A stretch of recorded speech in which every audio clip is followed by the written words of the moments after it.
આપણ મનખું હું છે સરકારી अस्पतालમાં ઢંગથી દવાઈ નહીં કરે તેવું ઢંગથી દવા નહીં જડે એમ કરીને જ્યાદાતર પ્રાઇવેટ अस्पतालोમાં જાય યા પ્રાઇવેટ કઈની ક્લિનિક હોય ત્યાં જાય, પ્રાઇવેટ મેડિકલ હોય ત્યાં દવા લેવા નહીં જાય. તે ત્યાં હું છે તેવું દવા લે તે દવા તેની એક્સપાયરી ડેટ ખતમ થઈ જાય. મતલબ કે તેના વાપરવાનું કેટલા દિન તક વાપરવાની એમ તાર કેવું લીખેલું આવે કંપની દ્વારા, તે તારીખ નાહી જાય તો બી લોક દવા આલે છે. તેને કારણ ઘણી બધી હાનિ થાય છે. કે આજ હમણે કમલેશજી સિંગાર નેવાઈ આર की કંઈક જાંચ પડતાલ કરીને ગલત પાયો હું મામલો છે આજ આપણું આરકા જાણવાના છે. આરકા આજ તમે જે નાની ક્લિનિક હતી ત્યાં તમે જાંચ પડતાલ કરતેલા હું મામલો થયેલો? મામલો એવો છે, કાલ સાંજનો અમારો ભાઈ ઈલાજ કરાવવા આવેલો દવાખાનો આસામાં નાનું ખોલી મેલી સોરી છુપીન. તે તેના ડાક્ટરે જો દવા આલી તે એક્સપાયર એટલે મતલબ તેની દવાની જે સાલવાનો ટાઈમ હતો ને તે ટાઈમ પૂરો થઈ ગયો. તેની બાદ બી ઇનાન તે દવા આલી અને જબ ઇનાઈ તે દવા ખાધી અને રાતમાં એના રિએક્શન થાય, એના ગભરાટ થાય, ભારે પૂરો પસીનો વાળો થઈ ગયો. ઇન્દારનો એનો મારી કન ફોન આવ્યો કે કમલેશભાઈ એવી વાત હું ડॉक्टर कन गेलो મને ગલત દવાઈ આલ દે, બંધ દવાઈ આલ દે. મેં કીધું સાલ આપકો જાઈ તેના કન તેની હારો માં આજ આવેલા डॉक्टर ने हमें डिग्री पूछी, तेना कन ना तो डिग्री મળે ના તો કોઈ વેદ લાયસન્સ મળે તેના કન. તેની બાદ અમે સ્વાસ્થ્ય વિભાગના અધિકારીને બોલાયા મોકા પર અને જો ક્લિનિક ચાલતેલું અવેદ તેના બંધ કરાયું. હું મારા ઝાબા જિલ્લાના લોકોને કહેવા માંગુ, જબ બી તમે કોઈના દવાખાને ઈલાજ કરાવવા જાઓ તો કઈનો ભણેલો છોરો હાથે લઈને જાઓ યા કઈનો જાણકાર છોરો લઈને જાઓ.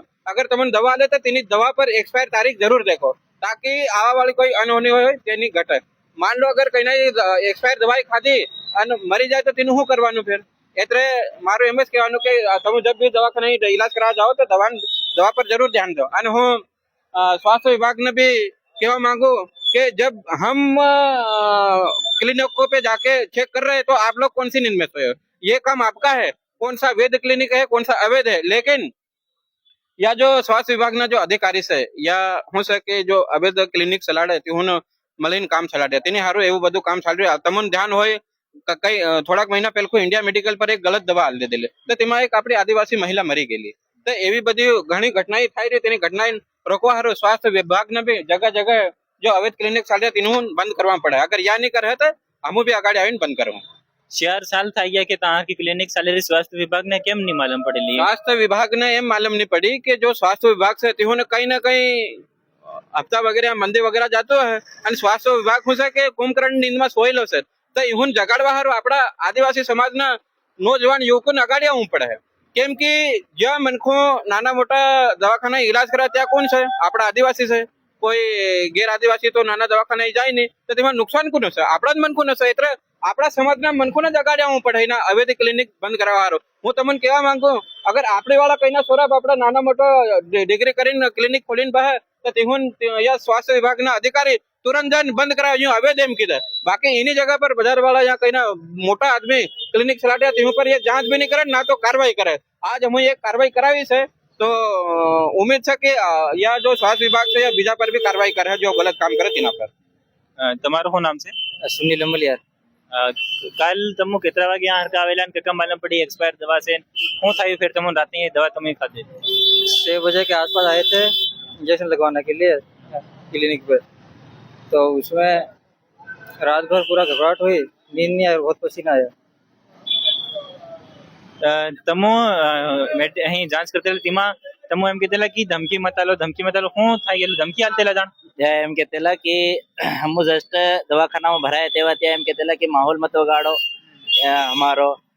तमो एक कईनो भी आपण आदिवासी सोरो कईनो भी कईना दवाखानो खोले जो पण अपना कन नानी डिग्री रहे तहाँ तक कईनो भी अधिकारी नहीं जाए तो डायरेक्ट तीना पर एफआईआर थाय. यो 4 साल ना सलाड़ी रहो तो इना कन इना आज तक अधिकारी ने आज तक कई कार्रवाई नहीं करी. અને ઉપર તો हम गया तेम कि डायरेक्ट हम धमकिया लकी यूं कर नाखवे माहौल मत वगाड़े.